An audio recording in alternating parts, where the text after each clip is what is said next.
Ainda sobre essa vinculação da filosofia de Sartre, da ontologia fenomenológica de ser e o nada, com a fenomenologia alemã, no caso, aquela proposta por Husserl, e a maneira pela qual Heidegger a entendeu, falando ainda do método, eu chamo a atenção para o capítulo 1, A Origem da Negação, página 43 de O Ser e o Nada.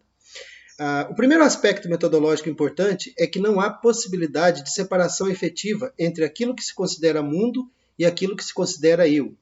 O sujeito e o objeto pareciam bem separáveis e discerníveis até Marx, né, que mostra que nós somos objetificados pelo objeto em certa medida. Nós, o operário, o ser humano que trabalha numa fábrica e obedece a uma máquina, e o tempo da máquina no trabalho, etc. Mas até então, o ser humano ele era pensado como aquele que é sujeito, sujeito não apenas de si mesmo, mas sujeito do mundo. Como se essa separação fosse possível. E me parece ela que está na fonte da proposta da fenomenologia idealista husserliana, quando se pretende, livrando-se de toda a experiência, por sucessivas purificações, alcançar a fonte mais originária e primária disso, o a priori da correlação, né? Que parece encaminhar-se para o indizível, parece jogar-se contra os limites da linguagem, enfim. No caso de Sartre, a coisa é um pouco mais direta, né? A fenomenologia garantiu que aquilo que se mostra no mundo, conforme nós vimos, o fenômeno, seja equivalente ao existente. E nesse ambiente, eu posso tanto lidar com o fenômeno enquanto mera ocorrência mundana, concreta, quanto eu posso lidar com o fenômeno para descobrir suas estruturas ontológicas. E isso é feito em relação a si, ao para outro, a esse ser, né, idealizado, o ser em si para si. Mas, dito com as palavras de Sartre, primeiro, nesse ponto, a consciência é abstrata, pois esconde uma origem ontológica no em si, e reciprocamente o fenômeno é também abstrato, já que precisa aparecer a consciência. Ou seja, abstração é quando fenômeno e consciência são separados, ou quando o homem é pensado sem o mundo, ou fora do mundo, ou com o mundo parentetizado, ou com o mundo em dúvida, ou seja, né, a posição cética que for. Trata-se agora de não partir deliberadamente do abstrato. O que seria o concreto? Essas estruturas de ser atuando conjuntamente. Então, se há determinação, ela tem que ser múltipla, ela tem que ser dupla. Nós lidamos com o mundo e o mundo, né, devolve esse mundo. Se a gente pensar em questão de valores, valores são ensinados, então o próprio mundo também molda aquilo que nós somos. A sexualidade, ela tem modelos. A aparência, ela sempre, a cada época, renova, mas de todo modo define modelos e eles são exigidos e etc. Bom, considerado isso, não se trata de tratar jamais em separado aquilo que não existe em separado. Diz o Sartre, o concreto só pode ser a totalidade sintética, da qual tanto consciência como fenômeno são apenas momentos.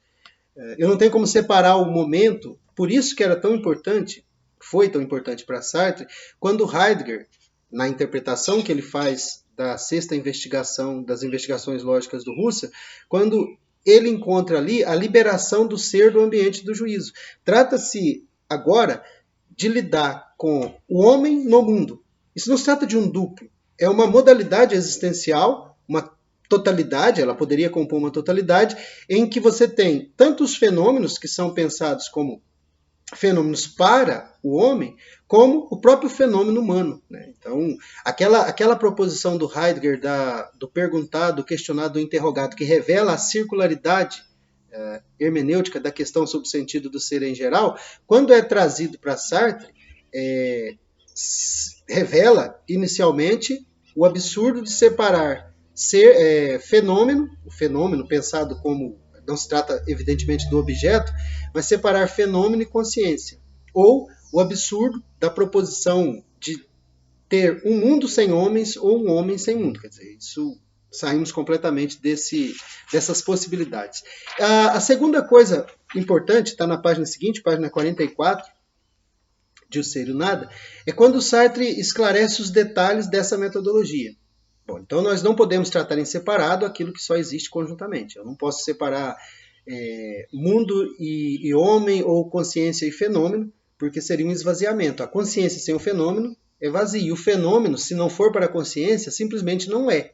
Então nós estamos num ambiente que não despreza a crítica da razão pura do Kant, mas que ao mesmo tempo não está se impondo meramente como um dogmatismo. É algo que nasce de uma construção de uma metodologia, a fenomenologia, e que permite, em sua sexta investigação, né, pela noção da intuição categorial, que essa questão seja a questão metafísica, por excelência, como diz Sartre, ou que a ontologia seja trazida novamente ao debate.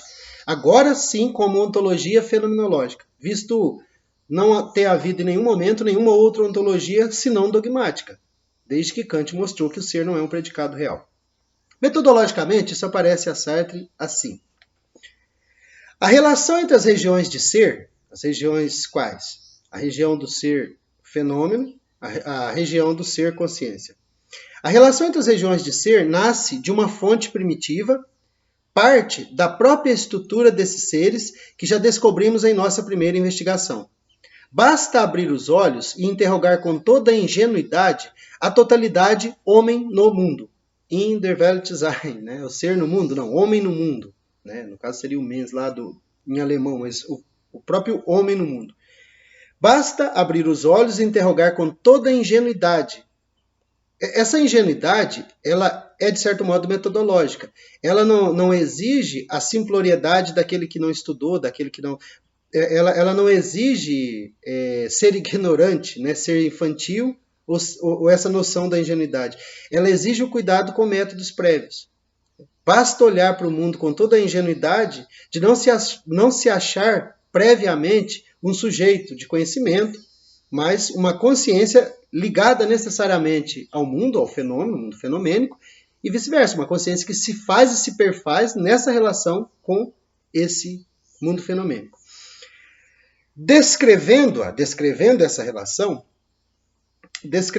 podemos responder a essas duas perguntas. Qual é a relação sintética que chamamos de ser no mundo? Relação sintética ser no mundo, ela é sintética porque ela não pode ser analítica, ela não pode ser separada. Né? O homem separado de mundo é nada. E mundo sem homem não pode sequer ser. Então, é paradoxal. A gente só pode partir do mundo sendo para descrever as suas estruturas. Qual é a relação que nós chamamos ser no mundo? Segundo, que devem ser homem e mundo para que seja possível a relação entre eles? Então, eu pergunto primeiro sobre a relação e depois eu pergunto sobre aqueles que se relacionam. O homem, dirá Sartre, é ser para si. O mundo é o resultado da ação negativa, intencional, da consciência, mas a ação negativa desse ser para si em relação ao ser em si. E, por fim, para completar o quadro, o ser para outro, esse movimento negativo do para si em relação ao em si, se dá diante do olhar do outro. Na verdade, continua o Sartre, as duas perguntas invadem uma a outra e não podem ser respondidas separadamente. Mas, e isso importa, cada uma das condutas humanas, sendo conduta do homem no mundo, pode revelar-nos ao mesmo tempo o homem, o mundo e a relação que os une, desde que os encaremos como realidades apreensíveis objetivamente, não como inclinações subjetivas que só podem ser compreendidas pela reflexão. Em outras palavras, a fenomenologia em Sartre, ela permite ainda mais, ela permite descrever a estrutura ontológica daquilo que a gente compreende, daquilo que a gente conhece, daquilo que a gente experimenta como mundo fenomênico. Então, descrever o que é o homem, descrever o que é a relação que une esse homem ao mundo, é permitido pela fenomenologia, uma vez que a fenomenologia revelou, né, esse alcance do fenômeno, que ainda que Kant tenha razão, ele é diferente do em si, Kant não tem razão, ele não diz, mas ao dar margem para que fosse um mero juízo, as relações, a ontologia como um todo fosse um mero juízo humano. A partir do momento em que a fenomenologia coloca a intuição categorial como uma possibilidade, o que nós temos como consequência disso, claro, advém da leitura do Heidegger, mas é a possibilidade de um método fenomenológico, o método filosófico, a fenomenologia, o método fenomenológico, que permite essa passagem sem a atitude filosófica, né, passa a ser esse olhar ingênuo. O Merleau-Ponty também vai insistir um pouco nesse olhar ingênuo, nessa relação ingênua, nessa relação sem os apetrechos com os quais nós somos treinados ao longo da nossa educação.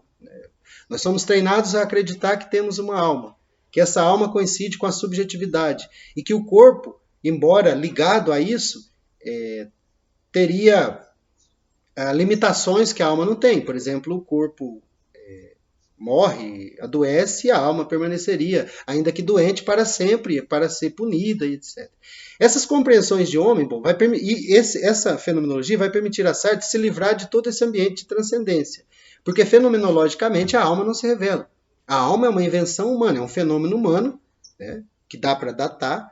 Vem de antes do Platão, vem do orfismo. Nós não podemos identificar de onde veio o orfismo, nós sabemos que ele veio da própria construção do ser humano na sua humanidade. O orfismo, o Platão, o mundo das ideias, a alma que se torna subjetividade, que se torna razão, e ao fim e ao cabo, Sartre quer mostrar que isso é simplesmente impossível de ser separado. O mundo é fenomênico, inclusive a nossa existência se revela de maneira fenomênica, e há uma relação entre esses seres. Aqui Sartre está anunciando aquilo que será depois a revelação do ser, do ser para si, né, nas suas várias estruturas de relação com o mundo. Então a gente tem todo o desenvolvimento da ontologia, que, conforme eu disse, pode ser buscado em outros vídeos que eu vou indicar, mas a relação de Sartre com a fenomenologia é basicamente essa. A fenomenologia permite uma filosofia não apenas de cunho realista, mas de cunho existencial, visto que existência é fenômeno.